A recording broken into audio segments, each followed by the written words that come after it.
Welcome back to hashtag War Room Pandemic in the live stream when everybody commenting. This is which Thursday, the 8th of October, year of our Lord 2020. And in Washington, D.C. and the East Coast, we've had a glorious, glorious, glorious Indian summer. It's just been absolutely stunning. Another beautiful day today. So something else to be thankful for. John Frederick's radio network, Newsmax TV, RealAmericasVoice.news, the home of the National Pulse show. 3 o'clock in the afternoon. 3 o'clock. Show's on fire. Still waiting for you to come on, by the way. I'll be on. I'd love to be on. I don't know if I can. You've got so many heavy hitters on there. It's so much intelligentsia. I'll be on the day that Winters is hosting. How about that? Fine, done. That means I can have a day off. You can stay at Morton's for the after thing. Go. You've got some big stories breaking, some big analysis this weekend from some All-Stars. What's happening? Well, look, the first one that I want to make sure people are aware of is we have the story of the second report from Dr. Yan, which is currently up as the lead story on the National Pulse. You can read the whole embed of the whole report there, and we've pulled out some of the best bits. This thing is absolutely explosive. This is how good the National Pulse is. This report was just put up publicly an hour or so ago. Dr. Yan is actually going to be on at the bottom of the hour. Explosive. She throws down hard. She says, hey, you got to look at the science, the West. This is a bioweapon. Is that not correct, Mr. Rahim Kassam? I mean, quote from the report, not to step on it too much, but as a tease, quote, the scientific evidence and records indicate that the current pandemic is not a result of accidental release of gain-of-function product, but a planned attack using an unrestricted bioweapon. So she bitch slaps Steve Bannon right out of the box. Exactly. Don't be gain-of-function inadvertent, right? Boom. I love that. Dr. Yan's a hammer. And I'm saying even in that, it's criminal negligence, right? It's criminal negligence that they did that. If they did what here's the issue with Dr. Yan's report. If you read Dr. Yan's report and you believe it and it scientifically holds up, then it's an act of war. Yeah. I mean, this is why, I don't know, we're being humiliated every day. In China, they're laughing at us because we're not hammering. Last night, Pence said the phrase that just freaked me out. He's not happy about it. Okay, don't say that anymore. We don't need to hear that the president's not happy about it, okay? There's 200,000 dead. His campaign's been totally turned upside down. The economy's been destroyed. He's fighting through this thing and fighting through it. But we got to be more than not happy about it. We got to be snail-spitting mad about it and hold people accountable. So we'll get to that, Dr. Yan. But let's go. We're going to travel the world now. We got Murderers Row. We got the gals. Right? We don't need to mansplain anything this hour. We got Liz Yore. Talk about three hammers. Liz Yore, Betsy McCaughey, and Dr. Li Meng Yan. I mean, that is three warriors, right? I give up. Just a toss the keys to. Let's go to Liz. Look, just before, just one more tee up is that we have David Maddox, who's the Sunday Express political editor in the United Kingdom, who has covered politics as it's changed in the UK for the last 30 or so years, maybe even more. I don't want to age him too much. But David has written an article for us that'll probably go up later today, which highlights what happens when you shift from a non-mass mail-in voting system to a mass mail-in voting system. And specifically, he gives an example of a recent by-election, a special election in the UK in 2019 in Peterborough, where the Labour Party won by 683 votes against Nigel Farage's Brexit Party in second place. And of the 34,000 ballot papers counted, 10,000 were postal votes. Now, there were 5 allegations of postal vote fraud, including the fact that there was about 400 postal votes rejected for irregularities, including fake signatures. So when you think of a vote that narrow... Yeah, that's what's going to happen here. And the thing that he stresses in this, you have to understand this, is that there's very little recourse after postal vote fraud. It's hard to prove. Here's the reason Sunday Express is important. You got the deplorables, you got Lao Beijing, old 100 names in China, and the Sunday Express is the voice of populism in the United Kingdom. Fabulous paper. Maddox is a brilliant guy, and now that we don't have Raheem at Breitbart London, it's the bedrock of the populist movement over there on the media. Okay, I want to go now to Liz Yore. Cardinal Pell is back in Rome, quote-unquote, supposedly cleaning out his apartment. Walk through, ever since Miles Gross said a couple months ago they've been taking $2 billion in cash, this Vatican secret deal is now metastasizing into a massive financial scandal. I don't want to say that it was Liz Yore and Steve Bannon that said, told you, right? But Liz, what's going on here now as Pope Francis, who putting out encyclicals that he's not a fan of capitalism, right?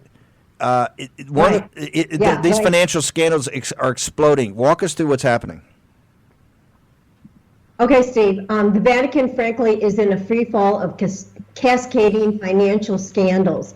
From the Pope, who trashes capitalism but engages in all sorts of financial capitalistic deals on behalf of the Vatican. On October 3rd, and I think this is really important, the Pope's long-awaited encyclical Fratelli Tutti, All Brothers, came out. This was his encyclical. He was going to unveil his new philosophy of what the world needs post-COVID, and it was unveiled in Assisi. Well, it hit like a thud. The social media world immediately called it Tutti Frutti. And they were starting to call it the Pope's Communist Manifesto. And it is frankly 43,000 words of globalist gobbledygook, must have been written by his ghost writers, Greta Thunberg, Bernie Sanders, and New Age guru Marianne Williamson.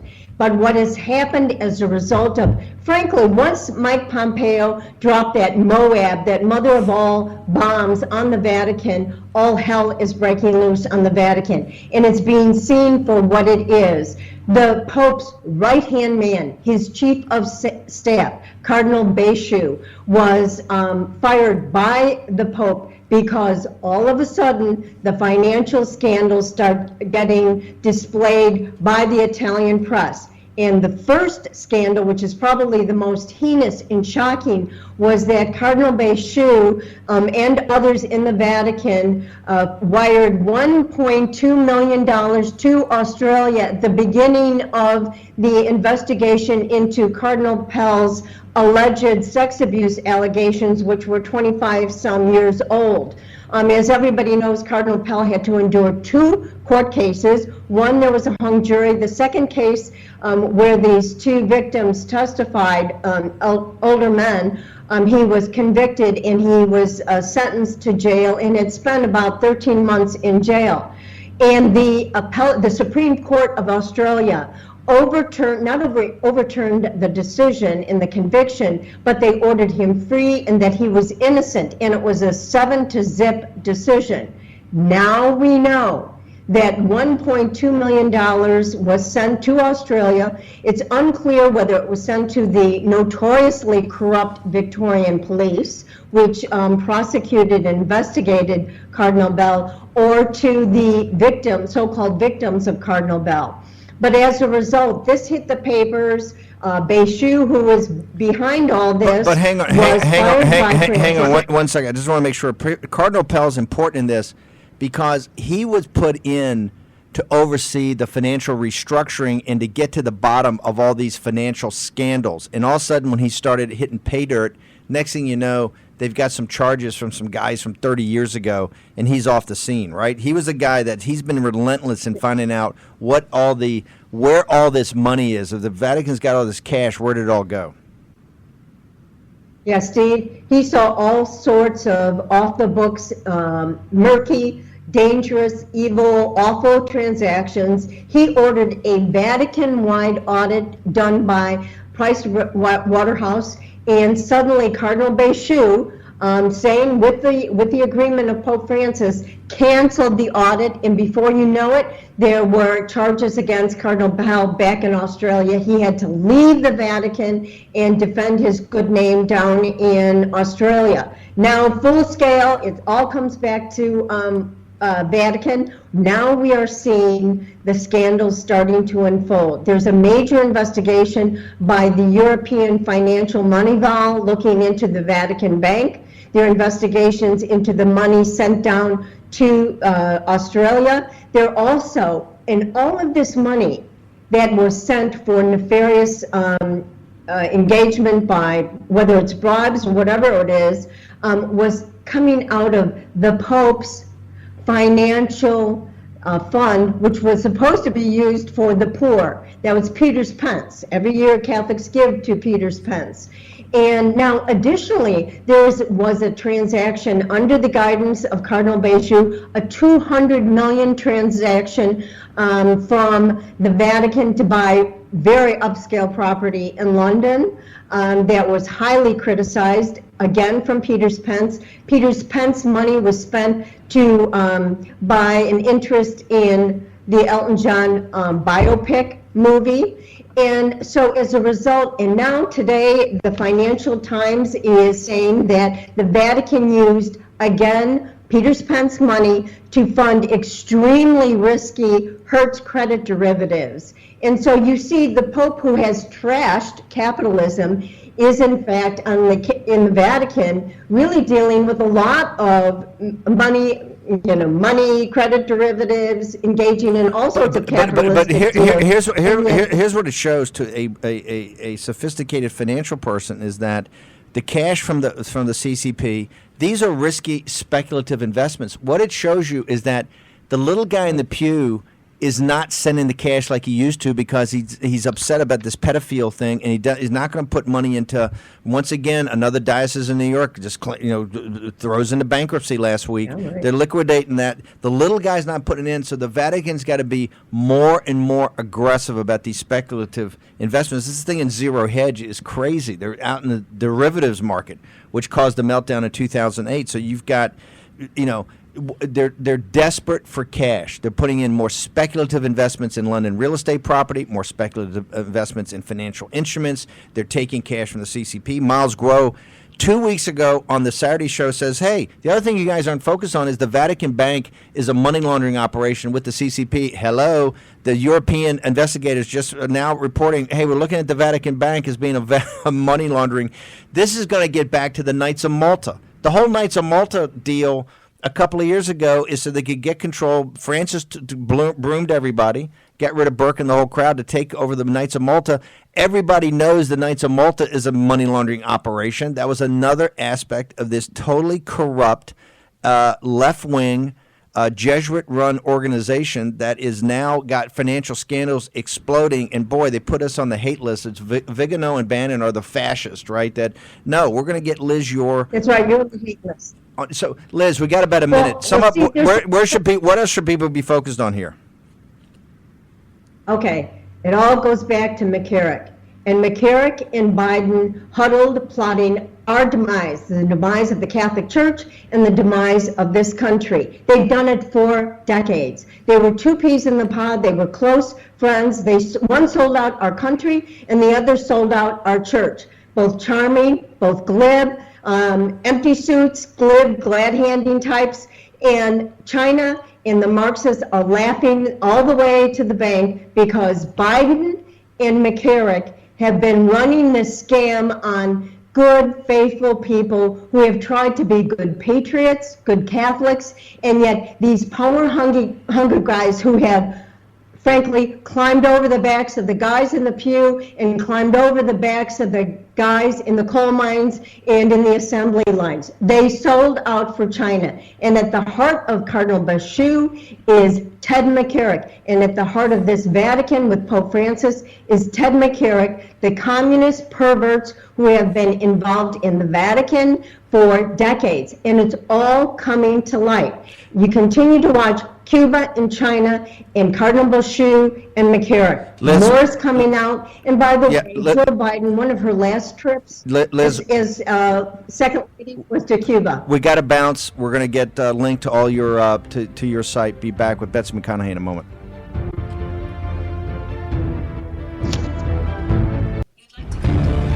War Room Pandemic with Stephen K. Bannon. The epidemic is a demon, and we cannot let this demon hide. War Room Pandemic. Here's your host, Stephen K. Bannon. And in spite of all of that, today they still don't have a plan. They still don't have a plan. Well, Joe Biden does. And our plan is about what we need to do around a national strategy for contact tracing, for testing, for administration of the vaccine, and making sure that it will be free for all. That is the plan that Joe Biden has and that I have, knowing that we have to get a hold of what has been going on, and we need to save our country And Joe Biden is the best leader to do that, and frankly, this administration has forfeited their right to re-election based on this. It's pretty pathetic if that's the plan. By the way, I thought Pence had a great line. Hey, you just plagiarized our plan. What are we? That's Fauci's. This is what we're doing. We're now honored to have Betsy McCaughey on. We've had her on before. Her columns in the New York Post always make your head blow up. She's got one today on Nancy Pelosi. But before we get to that, I want your assessment, because I think you've got the best handle in your analysis, your writing about the tri-state area: New York, New York City, Connecticut, and New Jersey. When you saw that last night, give us your frank and honest assessment, Betsy McCaughey, of Kamala Harris and Joe Biden's quote-unquote plan. Well, unfortunately, the Democratic-run areas of the country, New York, New Jersey, Illinois, have suffered the worst under this pandemic. Their lockdowns didn't save lives. In fact, if you look at the total number of deaths, the deaths per capita, no matter how you measure it, those states did not do well for their people. New York, of course, and New Jersey had by far the highest death rates. But even other blue states that rigorously locked down, like Michigan, did not do well. And now infectious disease experts are united in the conviction, based on the data, that lockdowns don't work. What we need is targeted protection, targeted based on who is at risk. And the data are very clear that older people with comorbidities, that is complex health problems, are at risk. And if all of the states did what Florida did, which was to rush resources immediately to the nursing homes, where half the deaths in the United States occurred, if they rushed the resources and the staff to the nursing homes, we could have reduced deaths, not by half, but certainly by double digits. Go ahead, Jack. Betsy, I was just crunching some numbers, and when you compare New York State and New Jersey to the mortality rate of the rest of the country, so we've got 210,000 deaths right now with a case fatality rate of 2.8%. Yes. If you were to take New York State or New Jersey has an 8% case fatality rate. New York State has a 7.5%. If the United States had operated like New Jersey or New York, under the New Jersey scenario, we'd have 600,000 dead Americans today. And under the New York scenario, we'd have 562,000 dead Americans. How they can say that they've done a good job is just beyond me. And then the other thing that everyone has to remember, the overall case fatality for the United States gets harmed by New York and New Jersey, because between the two of them, they have a quarter of all our deaths. That's right. And let me just point out that as the so-called moderator tried to suggest last night that the United States is doing worse than other countries, if you compare the fatality rate in the United States to the UK or Italy or Spain, other countries in the EU, with the exception of Germany, you will find that the United States has done quite a bit better. And the real untold story, and Mike Pence did a pretty good job last night of getting into it, but he's only allowed 2 minutes. The untold story is how competently the Trump administration, how decisively they responded to this COVID challenge. Everybody talks about closing the borders. That was important. But beyond that, mobilizing private sector resources to manufacture the ventilators, the other breathing equipment, the gowns, the gloves, everything that was needed. But Betsy, hang on. But hang on. You say it's the untold story. It's the untold story because it's untold because the administration is not hammering this 24/7. You're correct.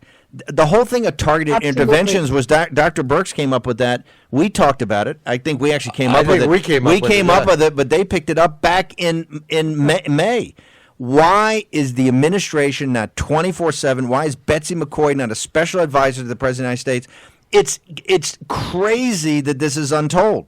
it's crazy that Pence has got to go for right. 2 minutes. But what's the problem here is not an action problem. They've done the right actions. The problem is explaining what you've done and make sure people understand it. So tell me why is it untold? Why is it untold? I really don't understand. I haven't spoken with anyone in the administration. I have a new book out, The Next Pandemic, and I write my columns every week, and many of them have focused on the really mind-boggling successes of this administration. For example, how they've mobilized the pharmaceutical industry. Even before Operation Warp Speed, the pharmaceutical industry is producing at a very rapid clip therapeutics that treat this effectively. If you look at the death rate for COVID patients in hospitals right here in the United States, we've cut it by 2/3 between March and August. A 2/3 reduction in the death rate simply because of these innovations, from putting people on their stomachs when they have breathing difficulty to all the therapeutics that are now being offered. And that doesn't even consider the unprecedented success of developing 8 separate vaccine candidates at once and manufacturing them in the event they're approved. Nobody's ever done a thing like that. It's staggeringly successful, and yet so little of this is being told. It should have been all over the debate stage last night. This is what I keep saying. If they think, this is what's driving me crazy. If they think pandemic is Trump's weak spot and the administration keeps wanting to go on, I say pivot into it. You've actually done, given the facts that we had at the time, you've done an extraordinary job. Everything in the world is imperfect. Extraordinary. So tell me, with 26 days to go, and you've got basically 3 minutes, what should be done to get this word out? What would Betsy McCaughey recommend of how you get past? See, CNN and MSNBC has gone the opposite. They've created mass hysteria. That's why New York City is a ghost town. Mm-hmm. Nobody wants to go out, and you see, not just a ghost town. When you're in New York City and looking, they got fear in their eyes. People, New York is supposed to be bold and brash and in your face. Everybody, from the guy working on the corner, with the food cart to the CEO at an investment bank, everybody's got New York attitude. You're not seeing that today. They're walking around like sheep, right? The mass hysteria of the media. So Betsy McCaughey, you're one of the best communicators in the country. What is your recommendation to the President of the United States, or what he has to do with 25 days left or whatever it is to basically sell his case? Give him a few of these major facts. For example, let me give you another example. This is a disease that's worldwide. But if a patient gets COVID in the U.S. and goes to a hospital, that patient has 5 times the likelihood of surviving it as in the U.K. In other words, the president has done so much to supply hospitals here through FEMA, to provide the bed space, to provide the ventilators, to provide the other equipment, that the survival rate of COVID patients in the hospital here is very high. Only about 3% die. It's terrible every time one dies, but only about 3%. Take a look at the death rate in a UK hospital. It's over 15%.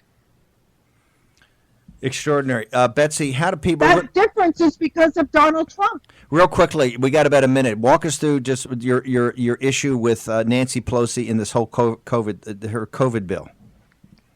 Well, I read this bill very carefully, all 2,200 pages of it, and most of it is not about preparing us to return to work, which is what she claims, that it will make the office buildings and schools safe. It's not about that. Most of it, $600 billion of it, is to plug budget gaps at the state, local, and school board level. In fact, it's just a payoff for spendaholic politicians. Only 5% of the money for school districts, 5%, is allowed to go to actually improving the air safety and hygiene safety in the school. The other 200 plus billion is allotted to school districts provided they make no changes in union contracts and do not make any economies that reduce per pupil spending. This is just a teacher protection guarantee, right? It has nothing to do with safety. So I'm very glad the president stood up to Nancy Pelosi and said no. Betsy, can we get your social media? What's your Twitter feed? I know you've got the column in the New York Post. How do people get more access to your writings and your material? Okay, well, I have all my writings up on my website, betsymccoy.com, and I've got to spell it for you, Steve, because it's so weird. McCaughey. That's old school Irish. That spelling is called McCoy. She's the real McCoy. Betsy, thank you so much. You're one of the smartest people in the country. Really appreciate it. And my book is The Next Pandemic, available on Amazon. Is on Amazon. We want to have you back on shortly to talk about the book because you're brilliant. Betsy, Love to do that. Thank you very much. A real warrior. Jack Maxey, your assessment. Why is the President of the United States not selling what Betsy McCaughey just teed up? That if they want to take him on in Pandemic, let's take it on a Pandemic. Let's fight. You've done extraordinary things. Plus, they got the Alex Gibney movie out. This is what I said today when I sent the movie. I sent it to some people in the know. I said, bros, you got to have an answer to this. Betsy McCaughey just gave you the frickin' answer. Rip their face off and get on offense on this. We're playing defense.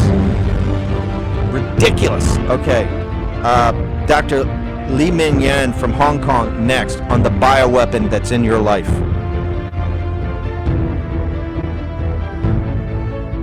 War Room Pandemic with Stephen K. Bannon. The epidemic is a demon, and we cannot let this demon hide. War Room Pandemic. Here's your host, Stephen K. Bannon. Now, with regard to China, look, Susan, first and foremost, China is to blame for the coronavirus.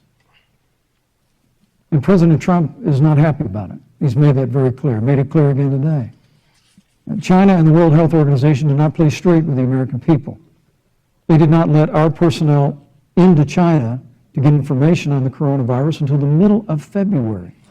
Fortunately, President Trump, in dealing with China from the outset of this administration, standing up to China that had been taking advantage of America for decades in the wake of Joe Biden's cheerleading for China, President Trump made that decision before the end of January to suspend all travel from China. And again, the American people deserve to know Joe Biden opposed President Trump's decision to suspend all travel from China. He said it was hysterical. He said it was xenophobic. But President Trump has stood up to China. We're going to continue to stand strong. Thank you, Vice President Pence. We want to improve the relationship, but we're going to level the playing field, and we're going to hold China accountable for what they did to America with the coronavirus. Show me. I don't want to hear the phrase, by the way, Mike Pence did a great job, team did a great job, but drop the following phrase. He's not happy about it. I don't want to hear he's not happy about it. I want to know he's mad about it. This is ridiculous. And I don't want to hear level playing field. The Chinese Communist Party is the enemy. They're the enemy of the Chinese people. They're the enemy of the American people. They're the enemy of mankind. Please hit the delete button. Not happy about it. And the president should drop that phrase, not happy about it. They're mocking you in Beijing. They're laughing at you. They're laughing at Pence. They're laughing at us. It's time to get serious. If you want to win this and you want to be able to govern against all the flack you're going to get when you win it, you must confront the Chinese Communist Party today. Not tomorrow, today. Please drop the phrase, not happy about it, and please drop the phrase thing. I thought Pence's answer was terrible. The only answer that was worse was Kamala Harris. And her staff should be fired for what she wandered around not knowing even what she was talking about. It's not acceptable that somebody that could be the president of the United States is sitting there and has no clue. So I'm going to now, Dr. Li Meng from Hong Kong, a defector, one of the bravest people in the world. You saw on Tucker the other day, her mother, the whole family, is being tormented by the Chinese Communist Party. She's got her second report out. And her second report, bitch slapped Steve Bannon and said, hey, all you guys out there that are talking about gain of function and talking about, this thing gone awry and it leaked out, you're wrong. You're wrong. Because I'm going to walk you through it. Take notes. I'm going to walk you through it, as Dr. Yan says. And here's what I'm going to walk you through. It's a bioweapon.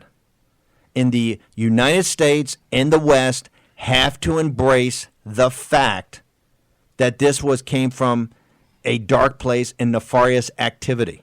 And if we want to be a great power, it's time to start acting like a great power. President Trump has confronted them. He's changed the entire dynamic. He's changed the entire dialogue. But there's so much more that has to be done. I'm going to turn this over, since National Pulse has this now as the lead story. Raheem Kassam, Dr. Li Min Yang, the great patriot and hero of Lao Beijing and the American people, now joins us from her safe house. Mr. Raheem Kassam. Well, Dr. Yan, thank you so much for joining us here today as this new report comes out. It is the lead story over at the National Pulse, and the 33 pages I found reading it through this morning. Of course, I'm not a scientist. There's a lot of heavy science in there, but it's extraordinarily detailed. I want to get into some of that with you. I know it takes a long time to go through it and explain a lot of this stuff, but if you could give us an overview of how you arrived at this conclusion, because the conclusion, Dr. Yan, is pretty explosive: an unrestricted bioweapon. Hi, Raheem. Hi, everyone. Thank you. So first, I want to introduce this concept, unrestricted bioweapon, because the impact of SARS-CoV-2 to the whole world is far beyond the traditional concept of bioweapon from the China AMMS, which is the China Academy of the Military Medical Science. So basically, from my second report, first I go through those novel SARS-CoV-2-like coronavirus, which was found by the Chinese scientists and also their colleagues after the outbreak of SARS-CoV-2 this year, to support their nature origin theory. And also it was a fundamental evidence for the whole scientific world and for WHO, for Chinese Communist Party, to support their nature origin theory, and also try to ruin the lab origin theory and my reputation. And after revealing all these lies, all the fabricated virus come from China, you will see that actually nothing can support the nature theory of SARS-CoV-2. And instead, the lab origin theory show you that within 6 months, just need the backbone from China military using the Zhoushan bat coronavirus, they can make the SARS-CoV-2 in their lab. And also, this is a large-scale organized fabrication, involve the scientific world, the peer-reviewed journals, the scientists like the Robert Gallo or Nancy Cornell. All these people, they support it, they help to cover up, they help to make up lies, and help Chinese Communist Party. So I will give more response later, point to point. But finally, I want to stress to people that since this is a bioweapon, and it is a modern bioweapon in an unrestricted way, so you have to understand now you are suffering the unrestricted bio-war, which is attacking all over the world. Hey, Dr. Yan, it's Jack Maxey. I know this is some pretty thick stuff. You and I have talked about it a lot. You've really convinced me of the idea that this is a manipulated virus for sure. And I think last week, remember, you and I tried to idiot-proof this for another individual who will remain unnamed. And I think we came up with a pretty good 3 items that would make this easy for people to understand.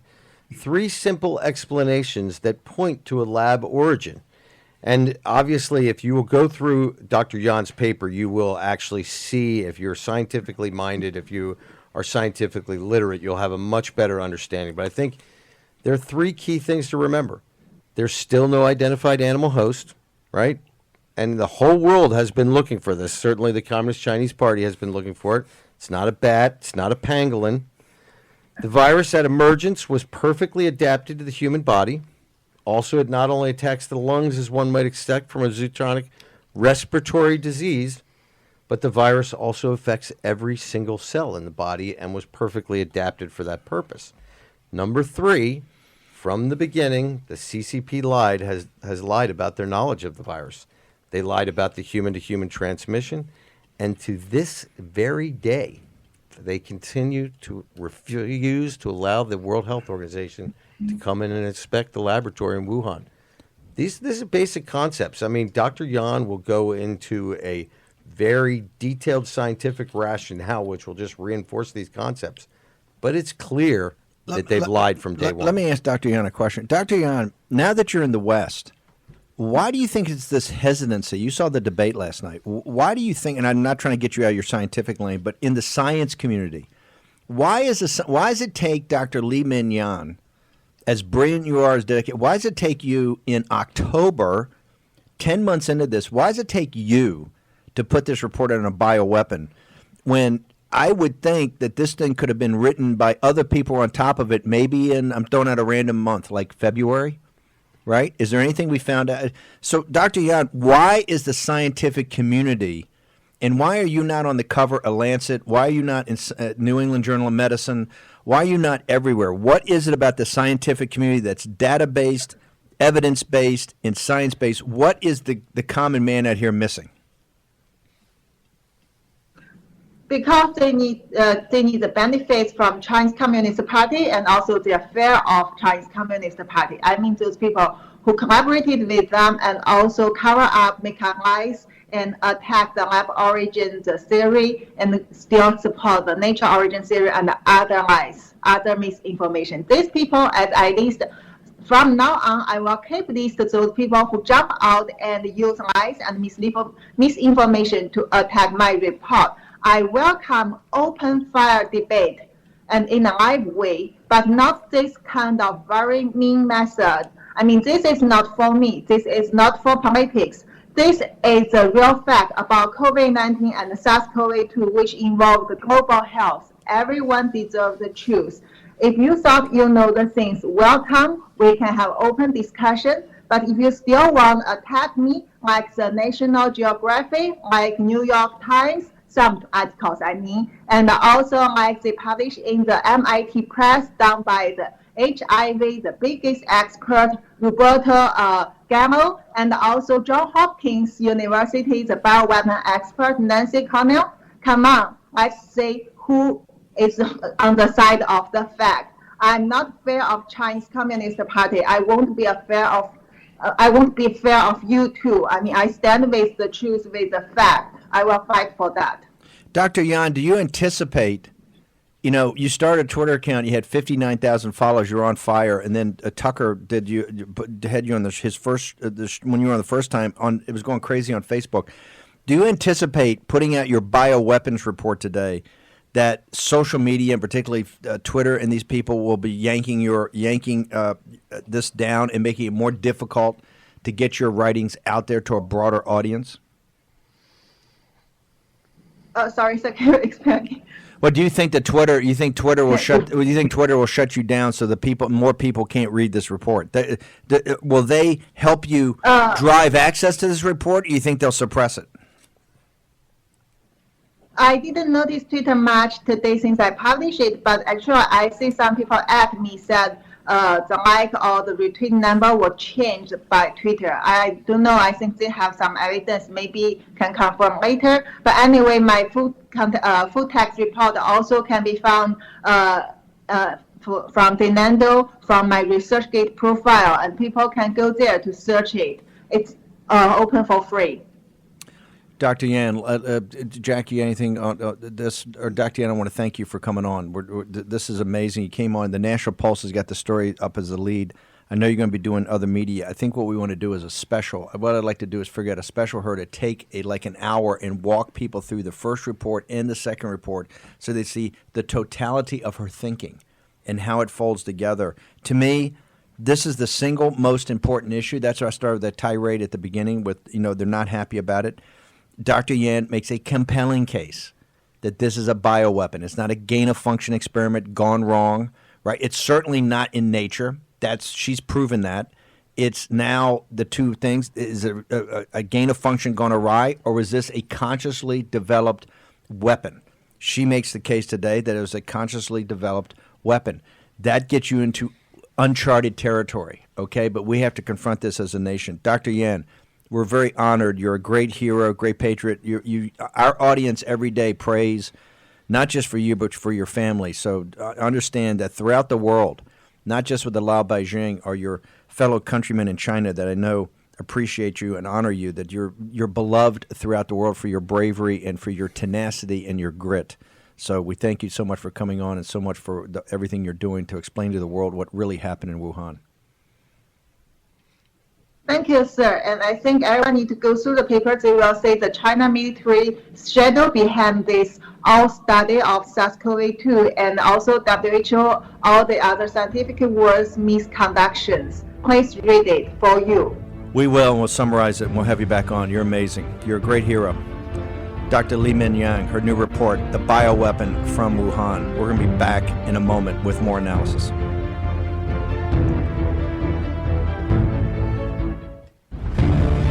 War Room Pandemic with Stephen K. Bannon.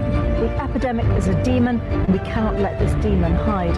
War Room Pandemic. Here's your host, Stephen K. Bannon.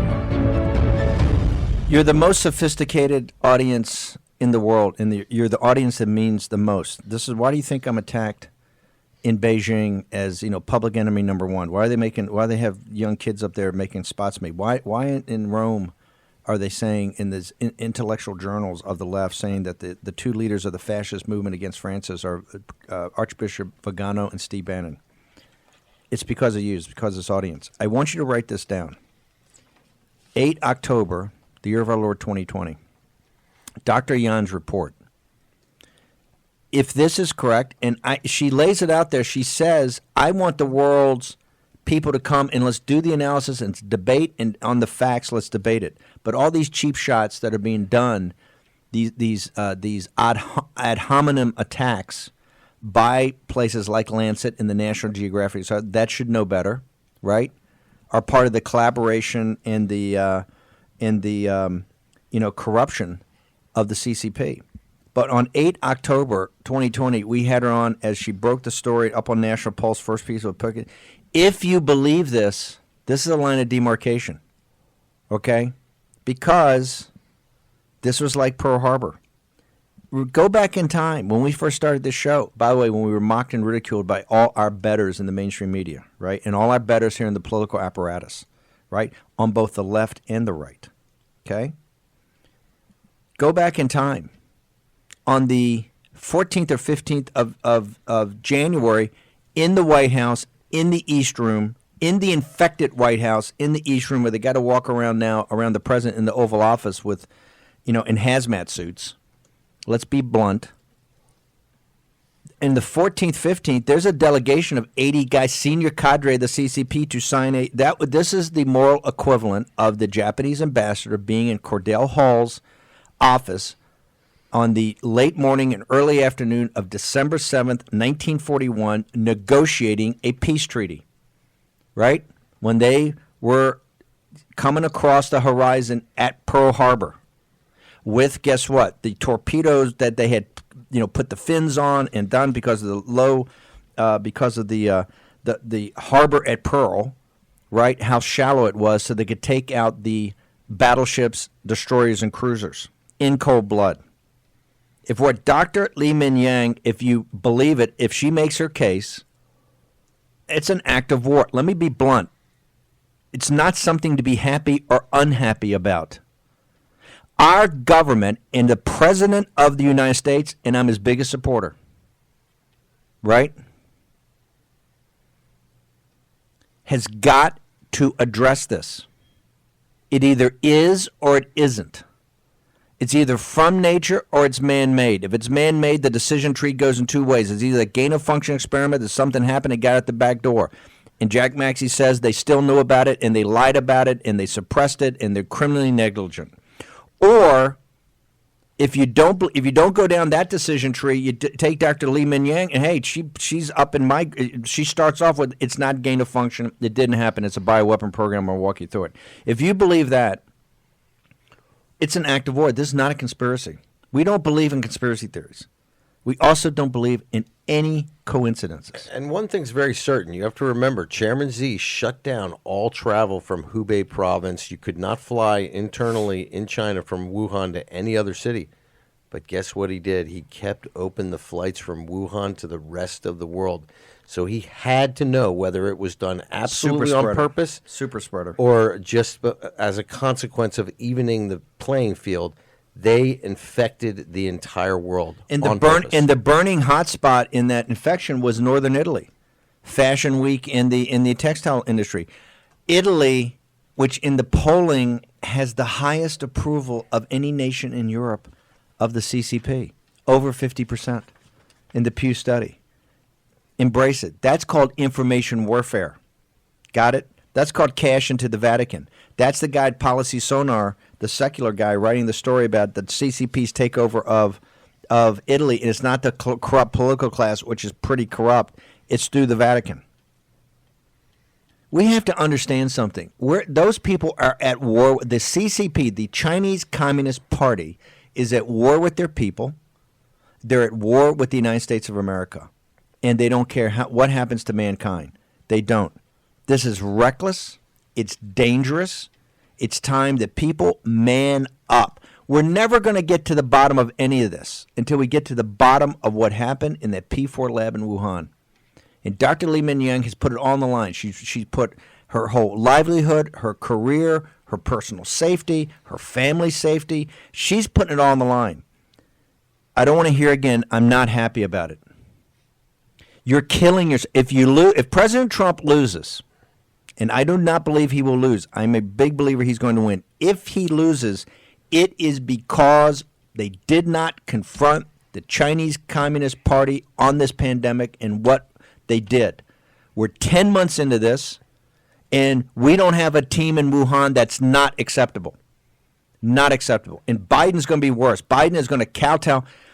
Don't take it from Steve Bannon.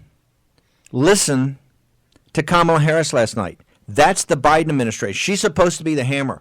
If you didn't like Mike Pence's, if you didn't think Mike Pence had enough bite in it, look at her answer. We'll play that tomorrow. Her answer is a disgrace.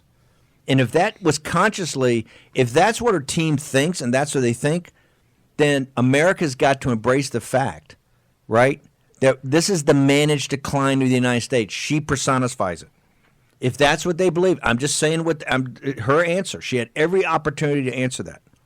We're not going to be able to we'll get to tomorrow, the other thing. I want to keep that. We're not in a mood.